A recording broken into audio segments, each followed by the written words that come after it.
Hello and welcome to another episode of the Thing I Love Most show, and most definitely after last night we all love Tottenham more than we did a few weeks ago. What a fantastic result last night. We're going to be touching on that very shortly. But before we do, I would like to introduce our guest this week, Mr. Leigh Curtin. Welcome, Leigh. Thank you. So another founder member of the Spurs Fans DSI group, which we have on Facebook, which is why we're doing this podcast. It's basically a website that was called don'tstayin.com. It had its own Spurs Fans group, all for people that should know better in terms of clubbing, and now we're all old, and now all we do is basically sit around talking about football. So we thought we'd create a podcast in order to do so. So we've got you here. So firstly, how did you get involved with the Spurs Fan DSI group in the first place?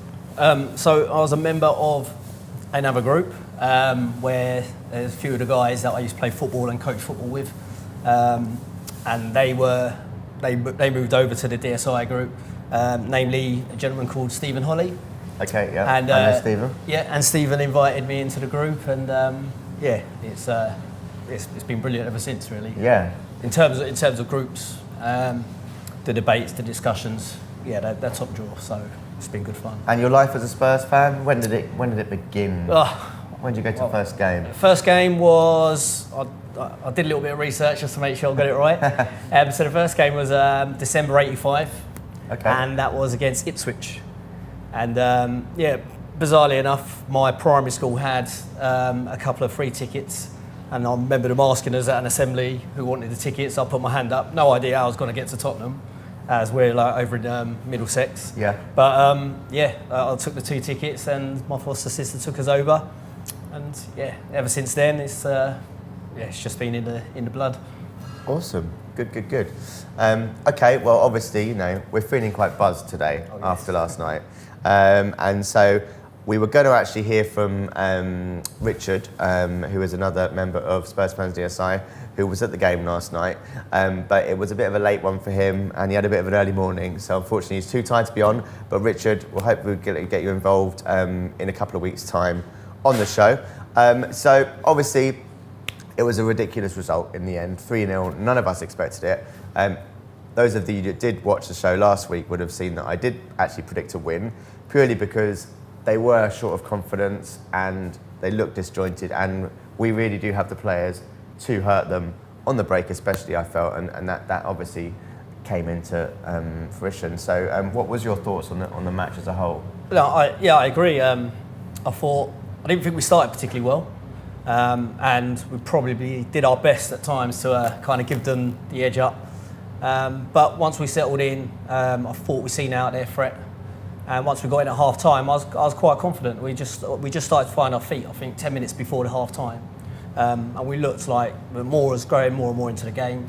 And I thought had a good foothold in there. And I think getting to half time at United level, or in the game, is always a bonus. Felt a bit hard done by the penalty. That never was, but I thought that was typical Tottenham's luck at Old Trafford. But no, we came out, and I thought we took control quite well. I think they were there for the taking last year as well. I think Leon George touched on it as well in the group about the cup semi-final, and we could go back and talk about kind of Poch's choices on that particular day in terms of selection, but I think we let them off the hook last year. And listening to Jose talking about finishing second, we was up there with them last season.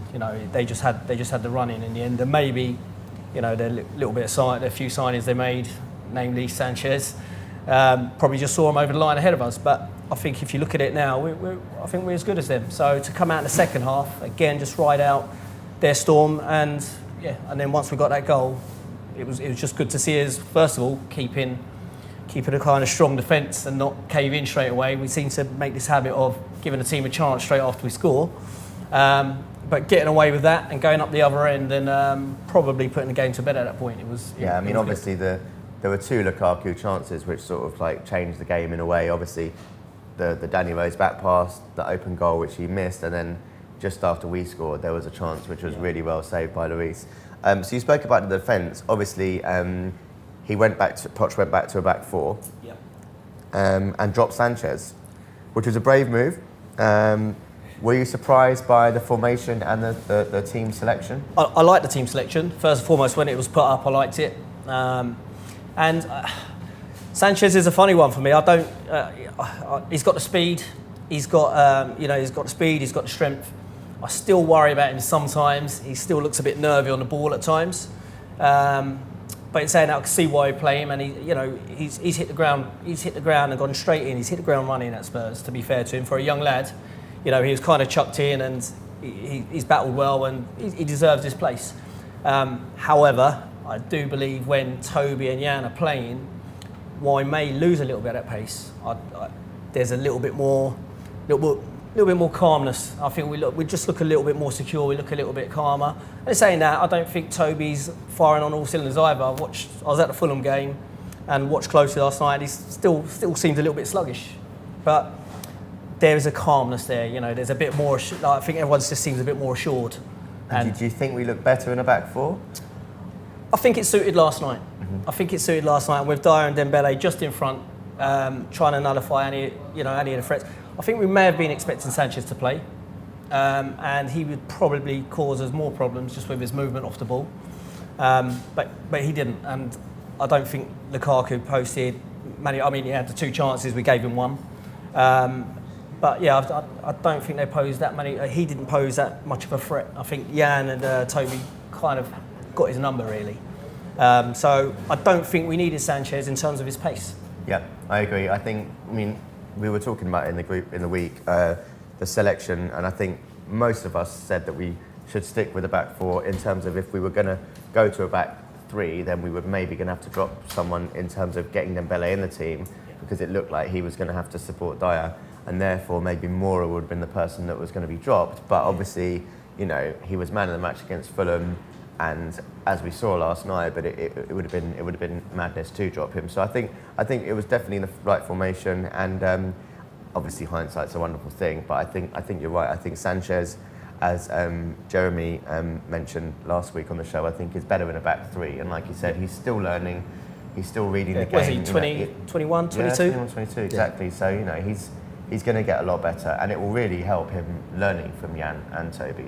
And we will play the back 3, I think, quite a lot this season as well. So, well, I hope we do, and I hope that. I think one of the things that people have moaned about Poch in the past is probably inability to mix up the formations, or when we play teams, we've kind of kept to one and just kind of persisted and tried to push players into it. So I think it's good to see that maybe we'll take each game as it comes, or whatever the other team poses. And if everybody's buying into it, then I think it can only be a good thing. And what about Moura? Obviously, man of the match again, 2 in a row. You were at the Fulham game. You saw it live. I think last season, obviously, fitness was an issue, we believe. Coming from PSG, he wasn't up to scratch. And obviously, Poch demands some really, really high levels of fitness. So I think, he wasn't there. We saw glimpses of it in the cup games and stuff. But I think, getting a start has really given him a boost of confidence. And he just looks like a different player. He looks part of the squad now. Yeah. And I think probably, as we touched on last year, he's probably just settling in, finding his feet. Quite an interesting quote from Jamie Carragher was, after he spoke to Poch at the Premier League launch, is that the boys that arrived from PSG, Moura and Aurier, both arrived with not particularly good fitness levels. And it might go in some way to explaining Aurier's performances last season, because I know he's very Marmite. And then obviously why we didn't see as much of Moura as we would have liked to. And obviously the levels of fitness, I think they keep at Tottenham are particularly high. As you can see when we're doing playing a pressing game, it needs to be on point. So I don't think you come in half fit. I must say, when Aurier came on, even though we were winning 2-0, I still was worried. And he tried his best. He did. He took Fellaini out, didn't he? I think with like 5 minutes to go, and you're thinking a free kick there with 5 minutes to go plus famous Old Trafford stoppage time. It could have been an unnecessary nail biter, but no, we got through. And like I said, he's Marmite. He's not for me, just for the record. Rodney calls him Marmite, but I'd agree. I disagree. I think there's far more people that. I don't think it's 50-50. I think Marmite implies he's 50-50. For me, it's about 80-20. Well, he has the attributes, and I find that as somebody kind of, coaches football and play the game, he's got all the attributes, and I just find it quite frustrating watching him. When he makes those daft tackles, when he's clearly got the strength and speed. Surely that can be coached. You would have thought so. I'd like to think so, and I think that Poch is probably something that Poch and his team are working on. I don't think that would go unnoticed, not at that level. But then sometimes, people will get that rush of blood. Players will get it. It doesn't matter how much you coach him. I mean, he'll probably go from sliding on the floor 5 times to twice. Yeah. And we'll have to take that and call it an improvement. I think that's probably just the nature of his game. He's not going to be one to stand on his feet and shepherd somebody out of play. I think he feels the need to let somebody feel he's 18 stone or whatever he may be. And just finally, on reflection of last night's game, obviously, Mourinho. We have to speak about Mourinho because he's a colourful character. He also obviously splits opinion. So some of his comments afterwards were quite strange. I don't know if you saw all of the interviews. Yeah. So basically, he said that they won the game tactically and strategically, which is quite interesting. And then he got very offended in the press conference and he started basically saying 3-3-3, as in like they lost 3-0, but then he's won 3 Premier Leagues and the other 19 managers combined have only won 2 between them. And he was saying 3-2 and then he walked off saying respect, respect, respect. I mean, it's crazy. So the point I wanted to sort of raise was, do you think that sort of it's negativity that he's surrounding himself in, and do you think that's helpful to the team? Do you think it rubs off on the players? Would you, if Poch was to do that, what would your reaction be? Not for me. I wouldn't like it if that was Poch's style. And I think last night was quite interesting because I think you can almost see the black and white of the 2 managers there. I think I don't think we're in 2 dissimilar boats, to be honest. We didn't spend money out of choice. We can identify the right players that we needed, so we've gone about it a different way. He on the other hand, wanted to chuck 200 million at a load of centre-backs. When you look at it, the way Poch handles himself and the way Mourinho handles himself, I don't think we'd tolerate that, Delane. I just don't think you'd have it. And when I look back, it's clear to see then that Poch is clearly a better coach than Mourinho. Mourinho's kind of known for buying players who are already there, who already kind of established themselves, spends big money on them because he's never nowhere for more than 3 years. So he gets the trophies and he can shout free this and free that as much as he likes. It's quite disrespectful. He's living in the past, and I'll be hard pushed to find any players who go, he's coached me this well, he's made me such a better player. They're already there, they're already established. They come with medals in their pockets, and what he does do is probably, he's tactically astute.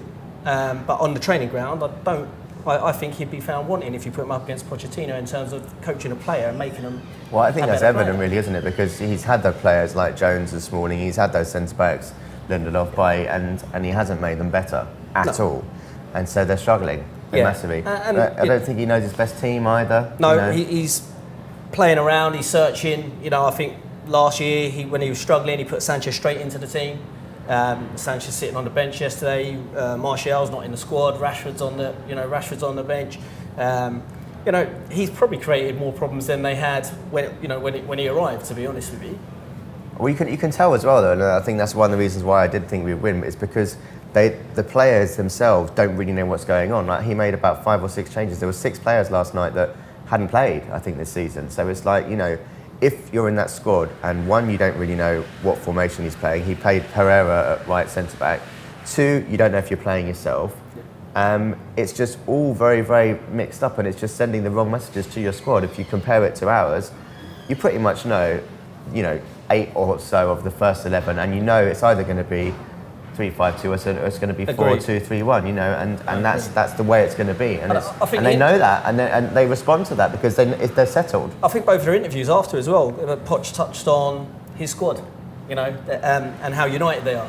They're united, the staff are united, the fans are united, so everybody's behind the project. If we're in a bit of a predicament because we don't know when we're going to our stadium, or if something's going on, we wanted new players and they didn't come, we're not 100% sure. They're there. The ones that are there, they want to play, they want to be part of the project. flip over and look at the other side, I'm not too sure you can say the same about Mourinho's squad. You know, and they should be in a far better position. So, you know, long may we go under the radar. And with Poch's mentality, I think we probably will. So Kane obviously loves scoring in August. He's now up to 2 in the month of August in his career. What were your thoughts on his performance? Because obviously we're all a little bit worried about the fact he still looked a bit jaded in the first 2 games. I thought he looked a little bit sparkier. Obviously his header was incredible and reminded me a lot of the goal against Arsenal that he scored from the Bentaleb ball in the derby a few years back. But he then set up the goal for Moura, so he got a goal and assist, you know, at Old Trafford. You know, are people still complaining? Like, what do you think the general gist is? I think some people will still complain that he doesn't look sharp or somewhere he looked last year. I think not that he doesn't look sharp, I think he's almost trying to play himself into a little bit of form, but I think the fans are probably worried about it more than he is. You know, he's still, like you say, touch on there, he's got 2 goals now in August, back-to-back games at Old Trafford, and I know Gary Neville touched on the fact that he's never scored at Old Trafford up until last night, so probably a nice duck to break as well. But more importantly, I think sometimes we have to look at the bigger picture and see what else he brings to the team. We want him to be on the end of stuff, naturally. However, if he's going to bring more into the game, he can bring Ali into the game. Yeah, I mean, Ali had 2 great chances last night where he could have put them on the plate for him as well. So he could and we could have had the penalty. So he could have walked away from there last night with maybe 3 or 4. But that's kind of how the game goes. And then all of the Kane doubters and people worried about it will be saying, you know, well, he scored 4 goals last night, so it's a different ball. He must be great. But I think some fans probably need to look at the bigger picture. It's what he does off the ball as well. And he dropped deep last night to allow Moura to run into the middle. He pulled out to the left a few times. And I think that go back to Mourinho, who believed he beat us tactically. I'm not too sure I'm not sure if they came to terms with that, because he pulled them out wide, he split the middle pairing, and Lucas ran in between them on the floor with pace. So he brings a lot more to just goals. I know we want him to score goals, but we can't complain with 3 games in, and he's 2 out of 3. And so Moura is top scorer. He did, like you say, swap with Kane quite a bit, which obviously seems to be quite a thing for them. And obviously when Kane does drop, that's when the runners do go, and obviously then it creates space. And against their back 3, it was quite evident that they didn't really know exactly what was going on. Yeah. I mean, Herrera at right centre back is a you know, I mean, for the goal, I'm trying to work out which goal it was. The goal where basically Smalling stepped up. I think it was the second goal. The second goal. They had a lovely. Smalling stepped up. Herrera was playing him way onside. They had a lovely line, like going like.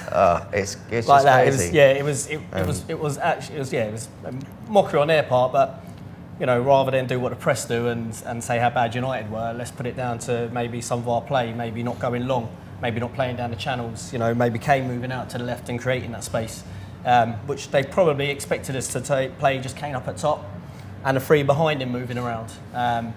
And Ali was quite rigid last night. Eriksen was quite rigid in terms of centre and right, and then centre and left. And it was Moura who did the bits and bobs. I think that's what I like about playing 4-2-3-1 is that my annoyance sometimes when we play wing backs is that the wing backs don't get further enough up the field. They don't necessarily make the most of that formation. But for me yesterday, I mean, it was helped by the fact that the Man U defenders didn't really know their positions exactly, and they weren't sort of the best performance, but obviously Eriksen had loads of space down that right, and Ali did quite a bit on the left-hand side, so that, and obviously we benefited from that.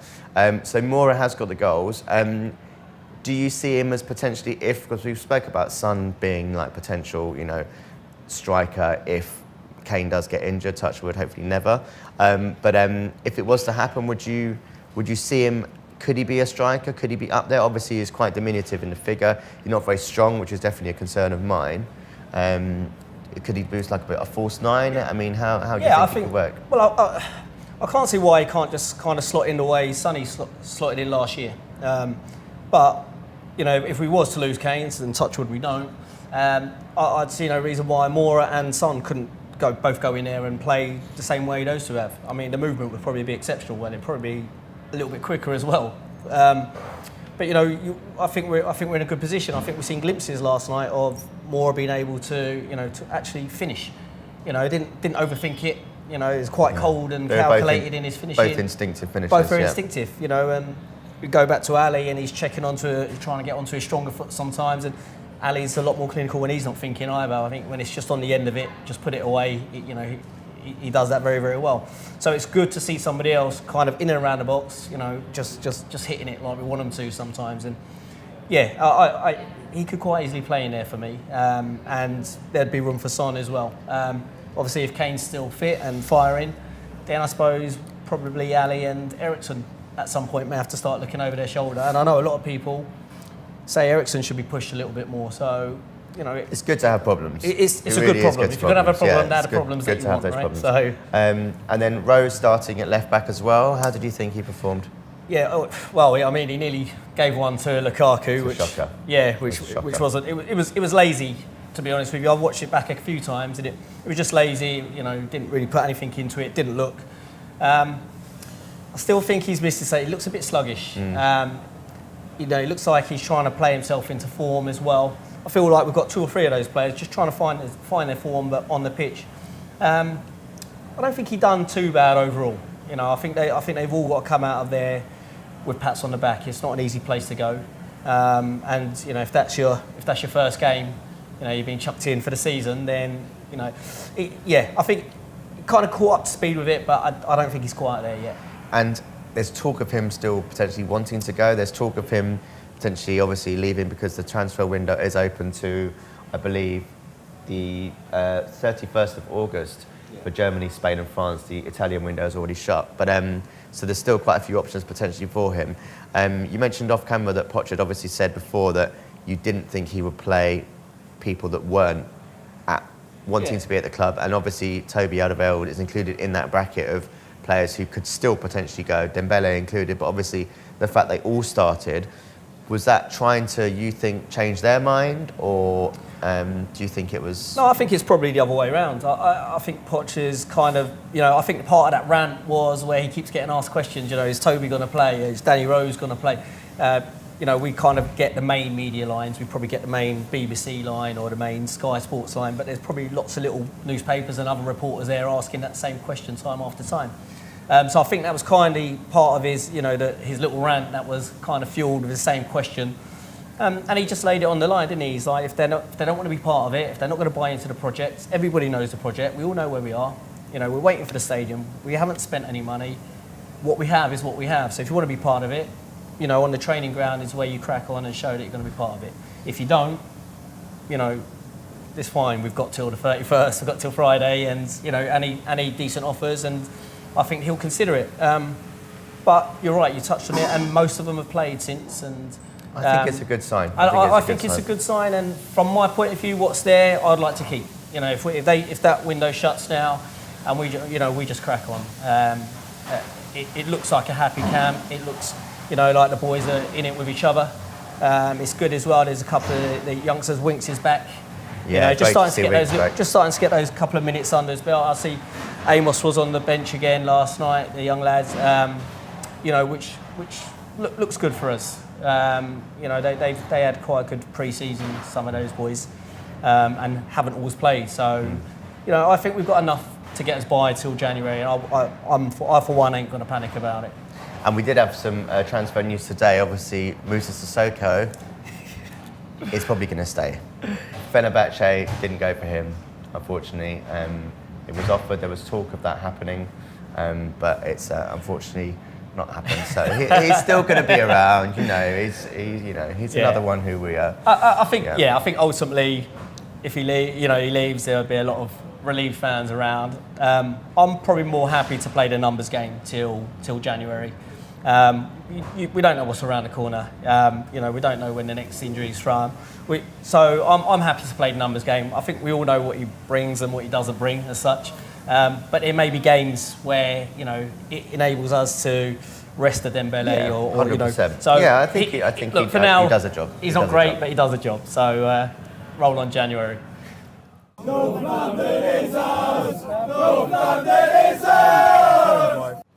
Okay, it's time for our weekly game, and today we're going to be playing top trumps from the 2016-17 season. So these top trumps are slightly different. The ones we played last week are player ones, so it has stuff like height and goals scored in your career, that kind of stuff. But these ones are actually got matches from this 2016-17 season. So we've got the categories of goals, total shots, shots on target, corners, possessions. We've got 5 cards each. Let's see how we do.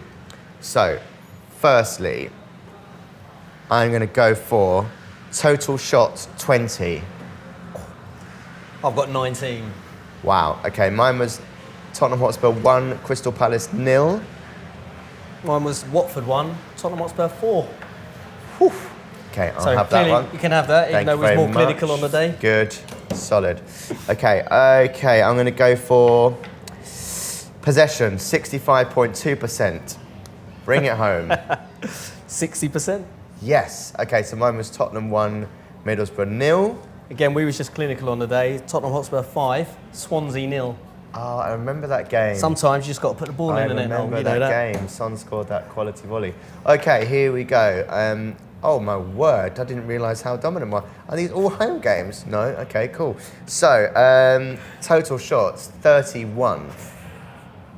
20. 20. Tottenham Hotspur 1, Sunderland 0. Wow. I should have that really. Tottenham Hotspur 2, Arsenal 0. Okay, fair enough. 20 total shots. Okay, here we go. So final 2 here. I'm going to go for possession 64.1. This is a shocker. 49.3%. Wow. Against who was that? Tottenham 1, Liverpool 1. Oh, yeah. Okay, fair enough. Yeah. And mine was Tottenham Hotspur 1, Leicester City 1. Yes. 64%. Vincent Janssen, Cam's favourite, Vincent Janssen with the goal. Okay, I went to this game actually. It was amazing, one of my highlights of the season. And I'm going to go for possession 71.8. I feel I've been stitched up here. 45.5%. Tottenham Hotspur 2, Chelsea 0. Great games. So I've had the better games. You've had the better games. Although saying that, Swansea 1, Tottenham Hotspur 3 was incredible. Down to 1-0 down. Was that their last minute goals? 1-0 down, I think, with about 10 minutes to go, and it was all incredible. Yeah, what a match. Okay, fun times. We will crack on with more games next week. So we wanted to discuss the Heung-min Son situation, which is basically at the moment he is through to the semi-finals of the Asian Games. We touched on it last week because obviously, hopefully now he is closer to a medal, which will then guarantee that he doesn't have to do military service. If he doesn't get a medal, or if he doesn't win the championships, we believe then he could well get a call up within the next 18 months, and we would have to do 2 years of military service. What are your thoughts on that, Leigh? Have you done military service yourself? You look like an ex-military man. A little bit of cross country is as far as it goes. Listen. Let's hope that he. If it's, I know somebody's rumoured or mentioned that maybe a medal may be enough. Let's hope they just go on and win it and be done. I think he's quite integral to what we've got going on at the moment, and it'd be a shame. It'd be a shame to lose him at this stage. Yeah. We should point out that the person who gave that rumour was Rodney, and he's a little bit worse for wear after Carnival yesterday, so we're not really basically trusting a word he said. So they've basically got games against Vietnam or Syria in the semi-final, and then they could well maybe play Japan. So you would have thought they beat Vietnam or Syria. Obviously, Japan are... Got to get to the final. Japan are a strong team, so... Yeah, that should be their hardest game. They should get to the final. And yeah, I think probably that'll be the hardest game. Looking at some of the results, that's probably got to be their hardest game. So look, let's hope he just turns on a bit of Sonny magic, Sonny. And he just does the job on the day. Come on, Son. Nice one, Cyril.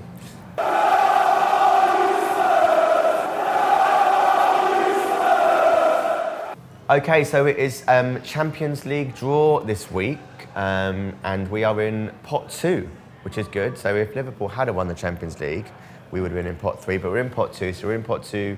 So the teams we're going to avoid are Borussia Dortmund, Porto, Shakhtar Donetsk, Napoli and Roma.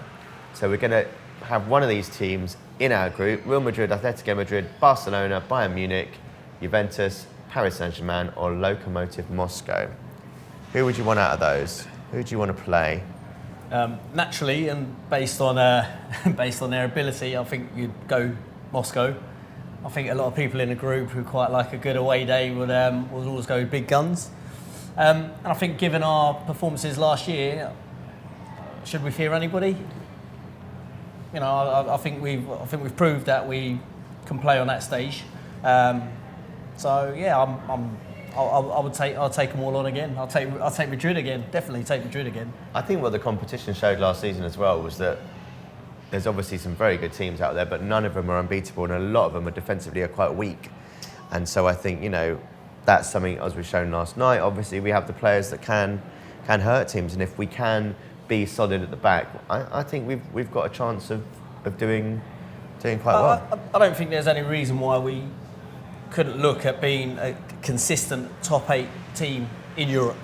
Definitely going by last year. I think if you look at our performances, look at what we've done away. You know, we had some great home games, but look at what we've done away to set ourselves up. We got out of the group comfortably, and then messed it all up at home. Done Madrid, and stumbled at home.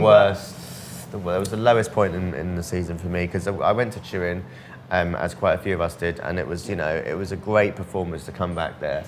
And then when we just had that opportunity, we dominated in the first half. It was just all there, and it was just a little couple of minutes of just a lacking concentration, and then I think Poch lost it tactically as well. I don't think he changed. He didn't adapt when Juventus made those changes. Oh, I'd agree. I think it's one of the few times he actually kind of froze. I felt like he froze. I felt like he kind of just ran out of an idea. You know, and we didn't change. We just put Llorente on with like a couple of minutes, and it was just kind of get it up there and grab a goal. I mean, we mentioned that Moura wasn't necessarily that fit, but surely, you know.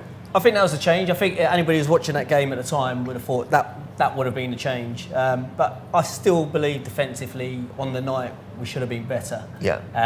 But that defence there, like Juventus defence, that old defence, they surely would have struggled with Moura's pace. Yeah, and I mean, it's probably but one anyway, came up against a brick wall, wasn't it? But he got us that far, so yeah, we'll go again. We're wiser. Exactly, and I think they will definitely benefit from it. So yeah, we shall see. Fear no one. And the draw is, you've done your research. When's the draw? I believe it's Thursday at 5. Thursday at 5 o'clock. So we will have a special episode on that next week. So slightly different news now regarding one of our ex-players and one of our club ambassadors, Gary Mabbott.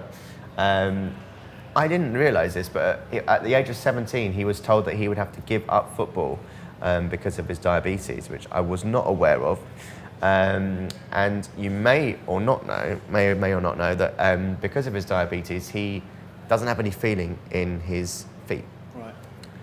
This was highlighted in a story in an incident that happened 6 weeks ago. So Gary Mabbott was visiting the Kruger National Park with his daughter, and when he was sleeping in the middle of the night, a rat came into his bedroom and decided to chew on his foot, as he put it. He said that it's made quite a big hole in his toe, going down to the bone, and he ate underneath his foot.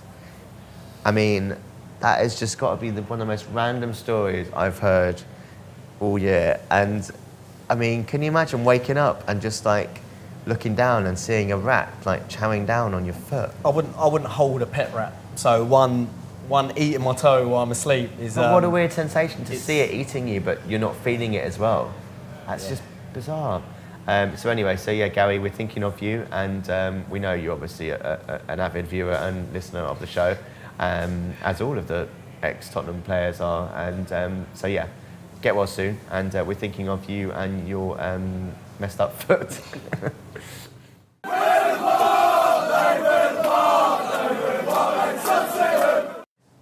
Okay, it's time now to speak to the team that we are playing this week, and this week it is Watford, which is a fellow team that are top of the table, joint top, with 3 wins from 3. I mean, Ryan, you must be a happy bunny right now. Pretty pretty happy. I mean, I don't think it was a particularly outrageously difficult start for us, but you can only beat what's put in front of you. And we've looked relatively comfortable and looked like winning every game from the start. So I wasn't majorly hopeful going into the season, but it looks like we're playing pretty well.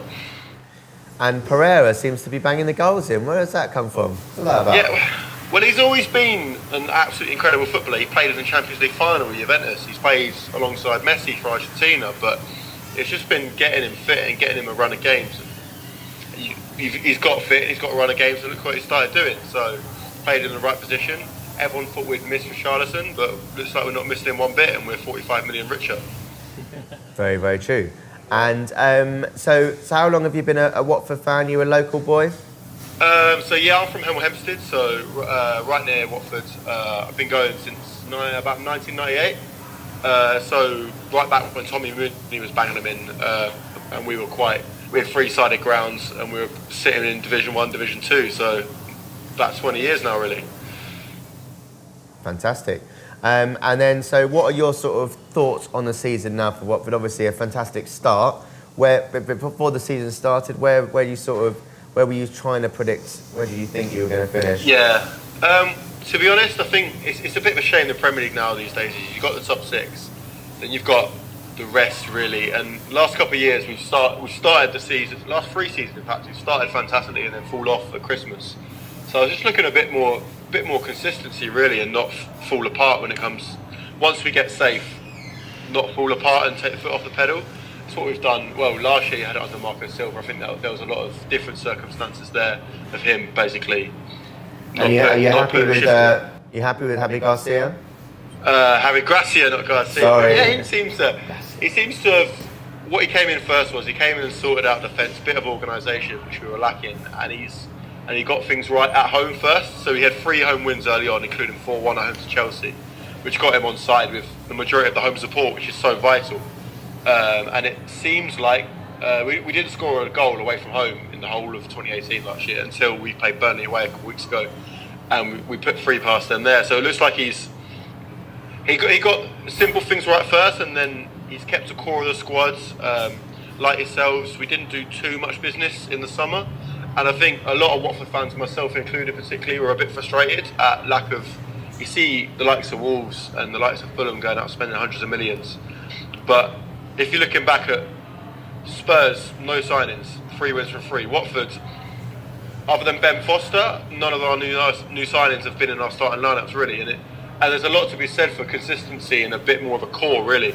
You've had Lucas Moura, who you brought in January, who has now settled in and he's firing him in.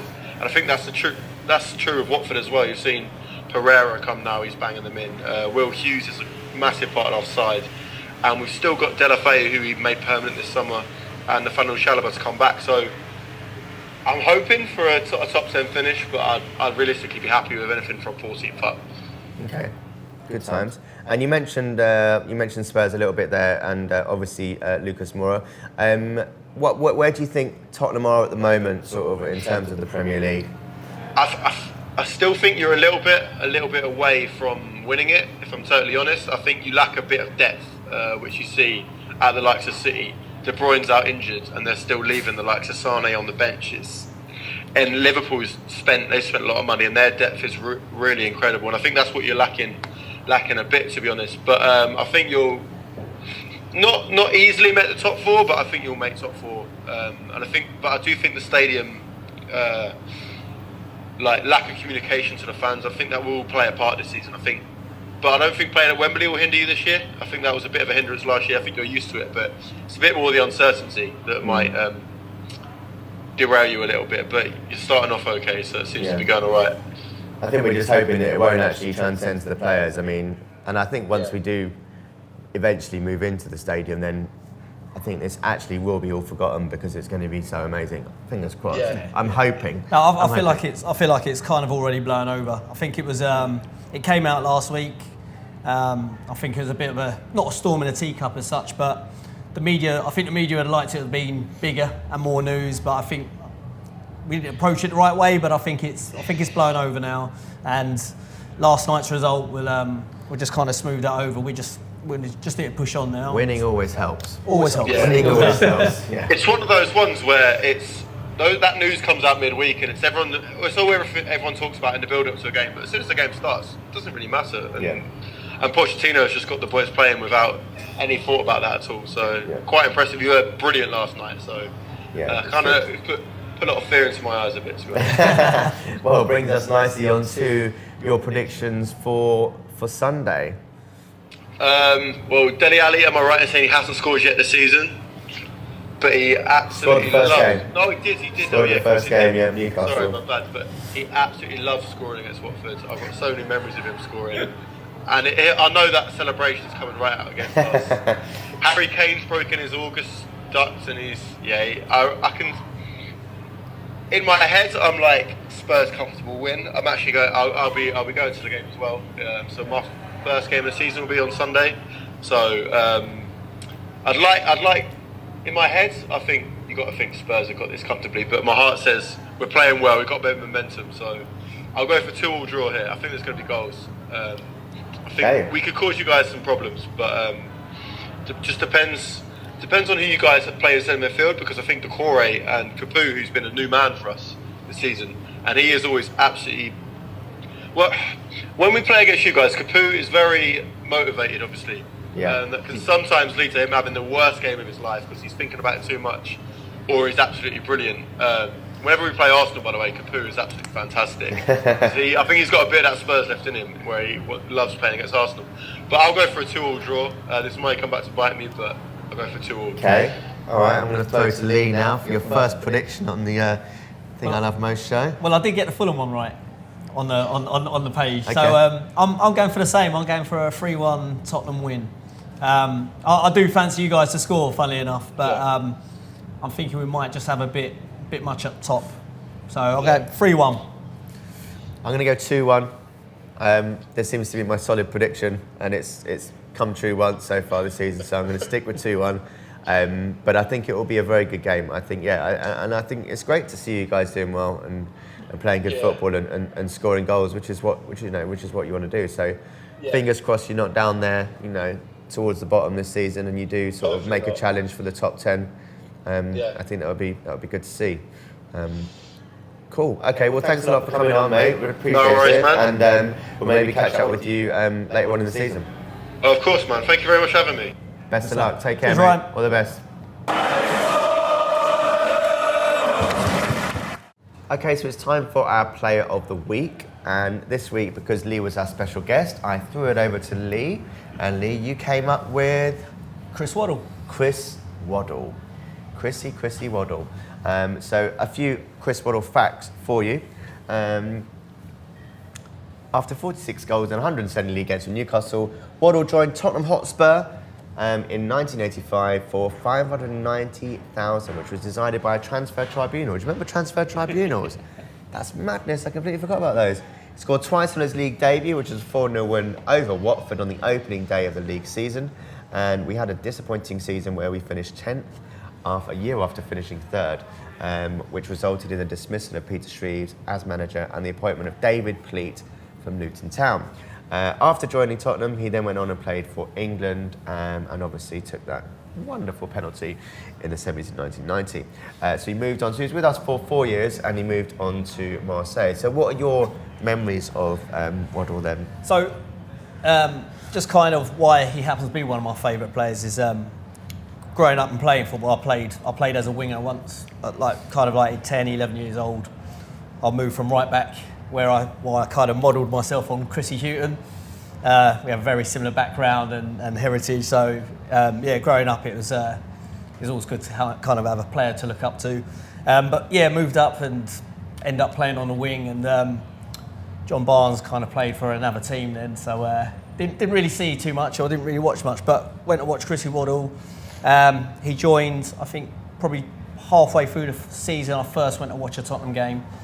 And then I started going regular with my uncle, and so as a kid you'd always look at somebody that you kind of modelled your game on a little bit, and he was an out and out winger, kind of proper old school winger. You play 4-3-3, and he just dropped that shoulder and go past people, and had end product, could put a decent cross in, so It's quite a rare thing for, well, we don't play modern wingers today, but, you know, probably big Aaron Lennon fan, but always got slated for his end product. So, Yeah, sure, of when you course. look back at Waddle, pretty old school, but didn't really have the pace as such, but very much like Gascoigne, just had that deceiving, you know, drop a shoulder, go past, and nobody really kind of got back. You know, he put his body in the way well, and deliver a good ball. And scored a few. You know, he had a few thunderbolts in his locker. He had a goal in his locker. So kind of somebody I kind of modelled myself on as a winger, and you know, watched over the years he was at Tottenham. And where would you think he would, one, fit in with this current Tottenham setup? Do you think he would get into this team?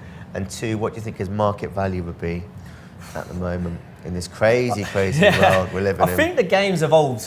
You know, it really has evolved, and I think we're at a time now where probably wingers don't get into teams. They're probably more wing backs these days.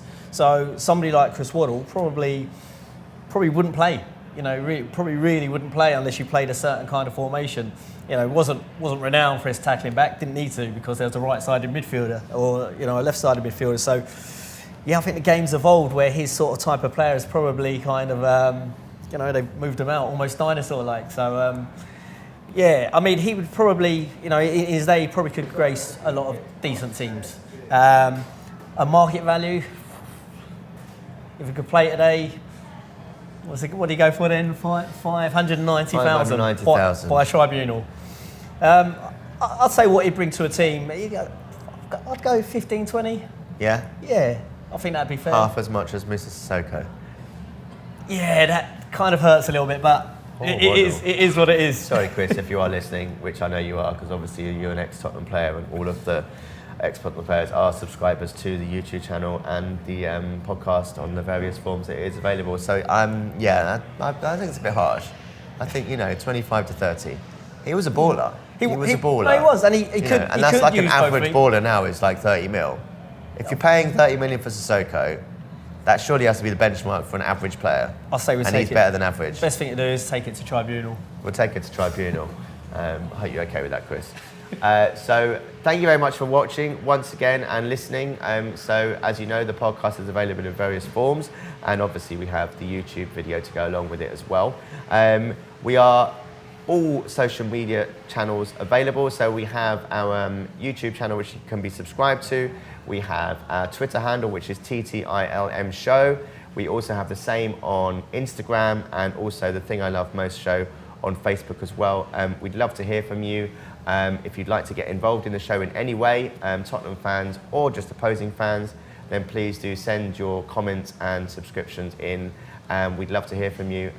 So fingers crossed it's another 3 points on Sunday and we can get to the top of that league. We'll see you next week. Thanks for watching and listening.